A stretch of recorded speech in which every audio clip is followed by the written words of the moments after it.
Now, iodine, let's talk about iodine and radiation, because this is, all the rage right now. Everybody's talking about, the potential for nuclear weapon use and, to protect yourself from that radiation using iodine. So what do we know about that? So it's not that iodine is not like this magical anti-radiation pill that you take. It's that the radiation itself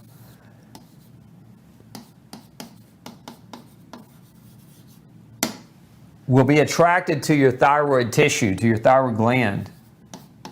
And what the studies and what the research shows is that if your thyroid gland is saturated with enough iodine, so if your thyroid gland has iodine saturation, then it will block, there's channels on your thyroid gland called SYN porters.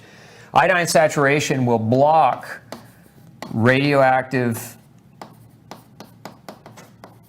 material from getting into your thyroid gland. And so it will block that from happening. But iodine is not going to stop you. If you have nuclear fallout, taking a bunch of iodine is not going to stop nuclear fallout from damaging your skin, damaging your eyes, damaging your GI tract, damaging other tissues in your body. It's very, very specific for breast and really for thyroid tissue. At least that's what the research has to say about taking iodine. And so prophylactically, there's a salt called potassium iodide,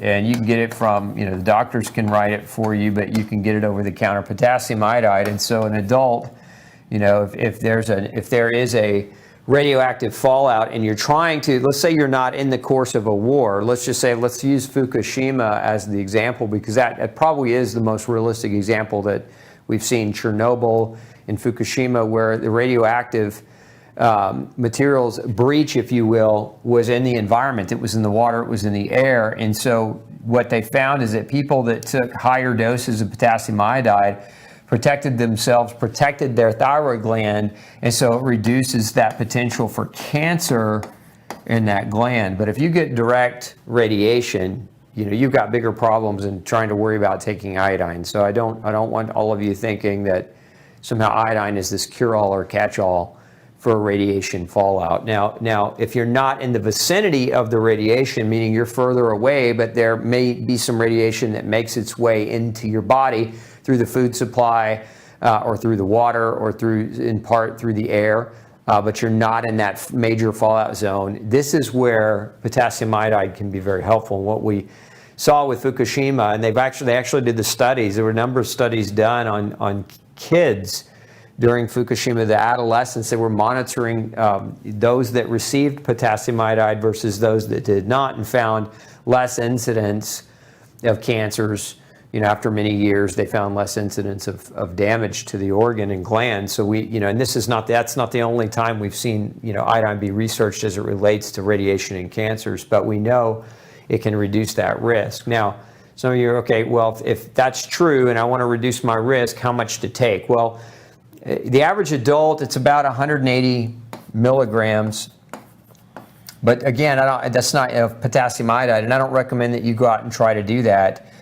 And it's definitely not something that you do on a daily basis. This is like a bolus dose. But what I would recommend, if you're trying to be preventative and you're trying to understand, okay, how can I make sure that I'm as protected as much as possible right now, even from Fukushima? A lot of our seafood is contaminated with radiation.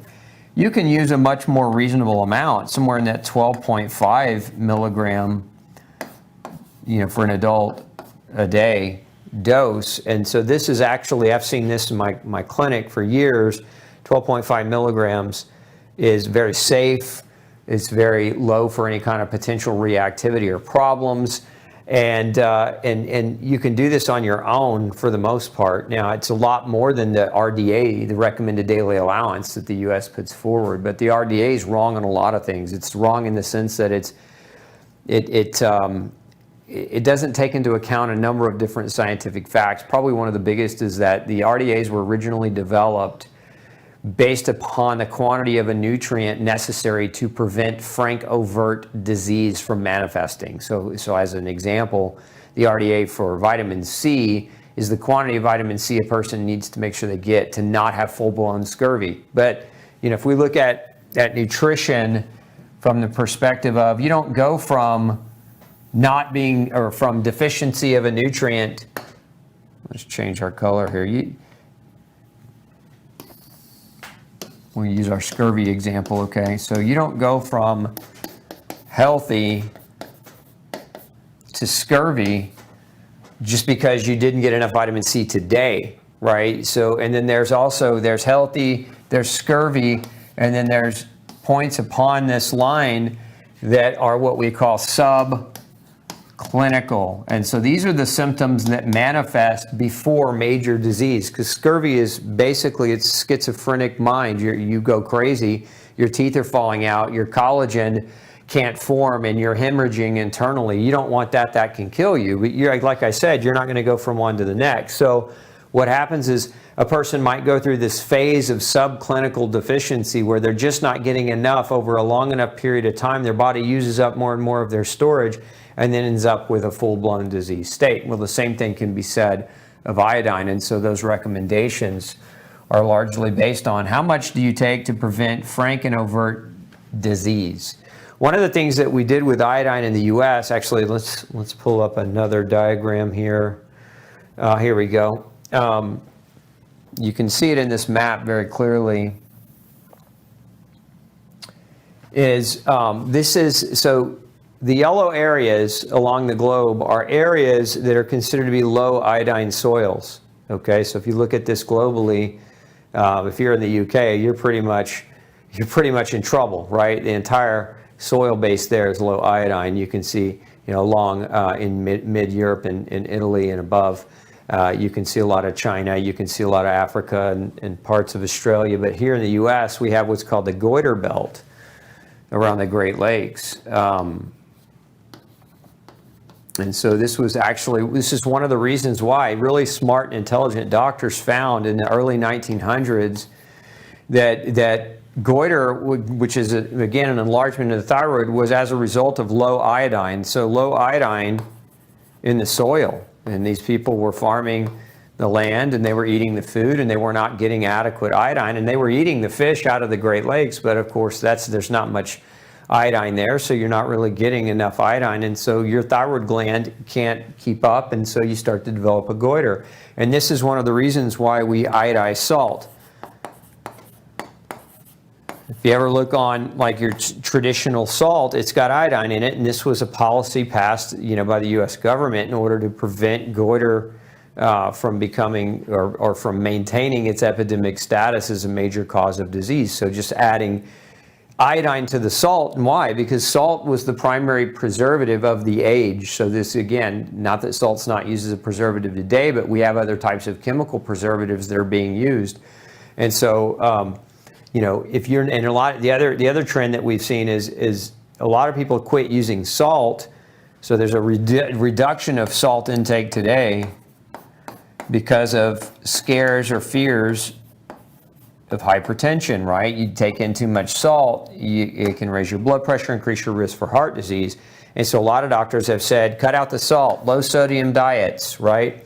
I wouldn't blame salt as much as I would blame MSG, which is they're a little bit different. MSG for high blood pressure, MSG and food processing would be what I would generally tend to blame over just saying salt is the cause of this, because it's not really salt per se. Salt's actually good for you. Now, the chemically loaded version of table salt that's being mass produced today is not something that I generally recommend high quantities of. I would go for different types of salt, your rock salts, your pink salts, those types, your sea salts.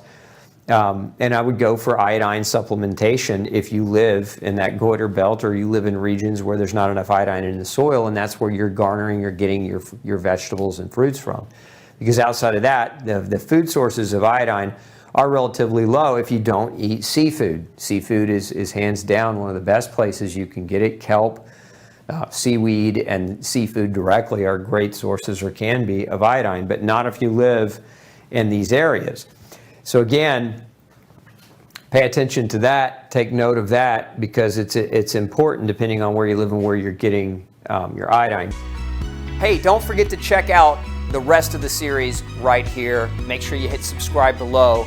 And as always, thanks for tuning in.